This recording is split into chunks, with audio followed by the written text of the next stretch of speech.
Okay, students, we are getting ready to revise our narratives and turn them in. Edgenuity gives you about an hour and a half to do this. It should only take you about 30 to 45 minutes to do. So it'll be less fun, just like the pre-write and the draft. That would take you more time. You want to talk a little bit about what revision is. Revision is making good writing better. Okay, we are taking our, think about a cupcake, and a draft is like a cupcake fresh out of the oven. It's good, but it's not great. And what makes a cupcake great is when we put frosting on it, and when we put sprinkles on it, and we put decorations on it. And that's what we're doing with our good writing, is we're going to be adding some details and making some changes to make something that is good into something that is great. You're going to notice that there's a transition into the next part of the video, and that was recorded last year. When that is over, it's going to transition into how you're going to turn in your final version. Let's get started. Okay, we are going to start by coming back to the Google Classroom assignment. We're in the middle of the screencast. And you'll notice that the first thing you were asked to do is find your draft that you so you said you can find it in your Google Drive, or you can go back to step 2 where you drafted and open up your draft. So of course, mine is in there. But this is where your draft is. You just leave the tab open and you come on back to this assignment. And then in the upper right hand corner, you have the option to add a file. You're going to add link, you're going to add from your drive. And when you open that up, because you just opened your draft, the first thing that should pop up is your draft. And you are just going to add it to this assignment. You're not turning in anything yet because you're not done. What that's doing is it's taking the draft that you already started and it's putting it into this assignment, because when we get done today, we are going to press the turn in button. So now you can see that you're in the middle of watching the screencast with your learning guide. And these are the instructions that I just gave you. So you can either stop the video right now and add that assignment, or finish the video and do that right when we're done here.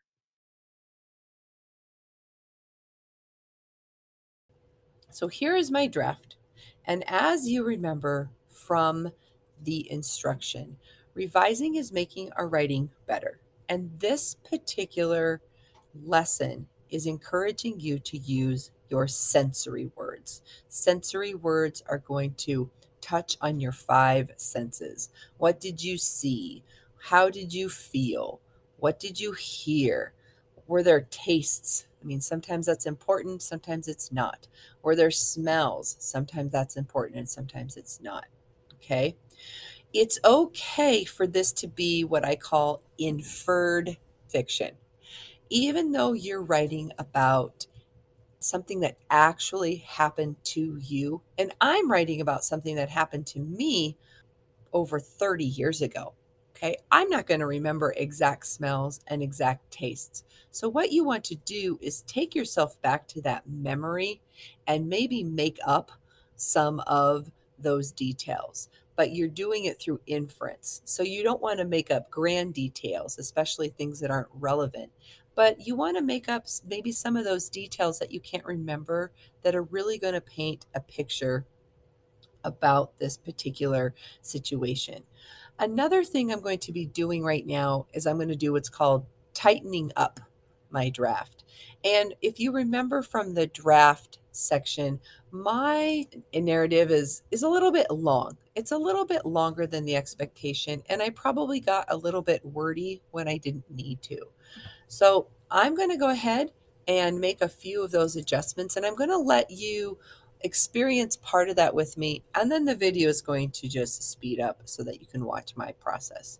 So I'm looking at my first paragraph. Fitting in when you are in middle school can be awkward. It's the age when you are worried most about what other people think about you. You want to be cool and not get bullied. In the summer between 7th and 8th grade, my family moved from Helena, Montana to Portland, Oregon. I went from a school of about 40 kids per grade to a school that had about 100 kinds in each grade. I want to tell you right now, read your draft out loud to yourself. Had I been reading this silently, I would have missed this. And it's spelt correctly. So Google isn't going to underline it for me. But it turns out I'm thinking about this whole section right here. And this is not really relevant to my story. It is sort of relevant to the whole experience, but for what my audience needs to hear, I don't need any of that in there. So I'm going to delete that out. Here's another little hint. Whenever you're given instructions, and let's say you have the instructions and then you're going to your draft, I'm going to make myself a note of what I'm doing over here so I don't forget what I'm up to. I'm looking for sensory details. And I just like, you have to highlight something in Google Drive to make the comment. And I'm also just going to say, I'm also going to tighten up. And that might mean shorten. It might mean finding areas where I'm really wordy or finding some of those irrelevant details and maybe revising some of those out. For some of you, tighten up might mean that you're adding more details to make it more clear to the audience. My first week turned out to be pretty good from what I could remember. I liked my teachers, understood my classes, and even got in with what I thought was a cool group of people to hang out with. One day we were outside for our lunch recess when the bell rang.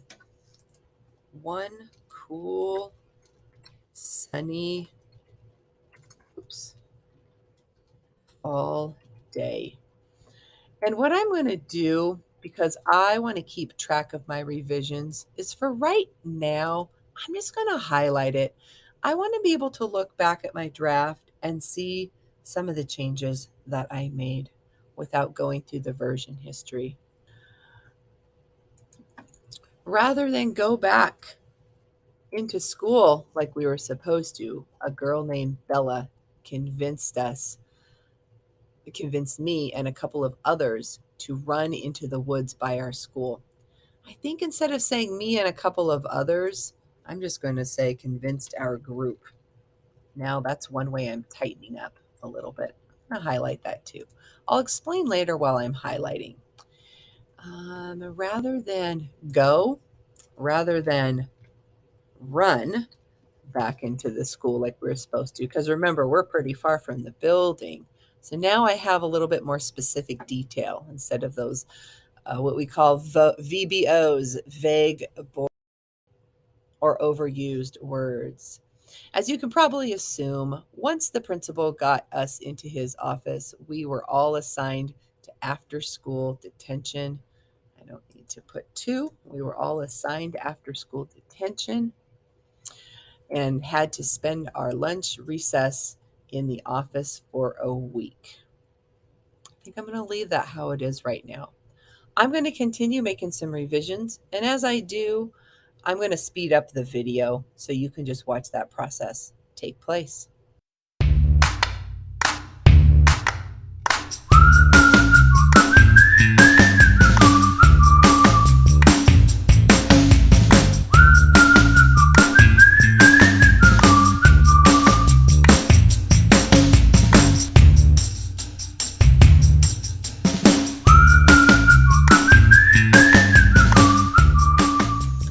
Okay, folks, I have returned and I want to share with you why I like to highlight my revisions.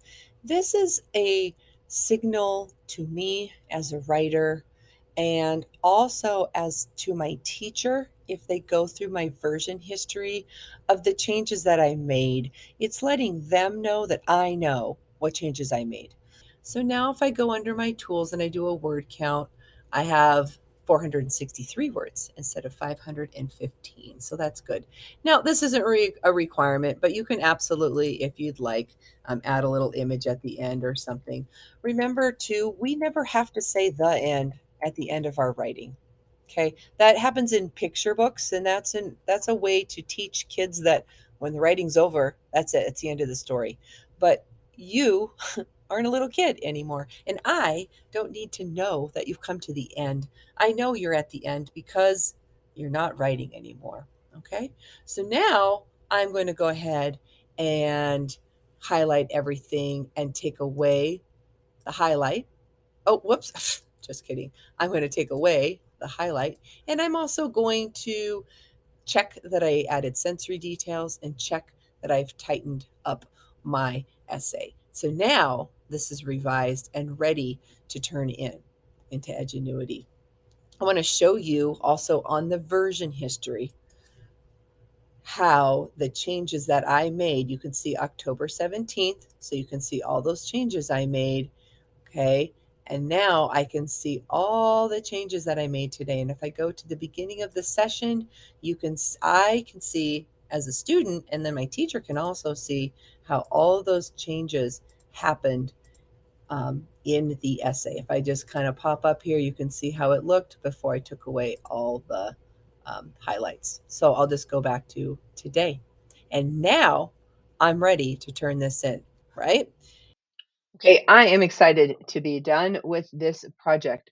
What we're going to do at this point is now we are going to download this as a PDF. You're probably pretty used to this by now. And this PDF file is the file that you are going to turn into Edgenuity.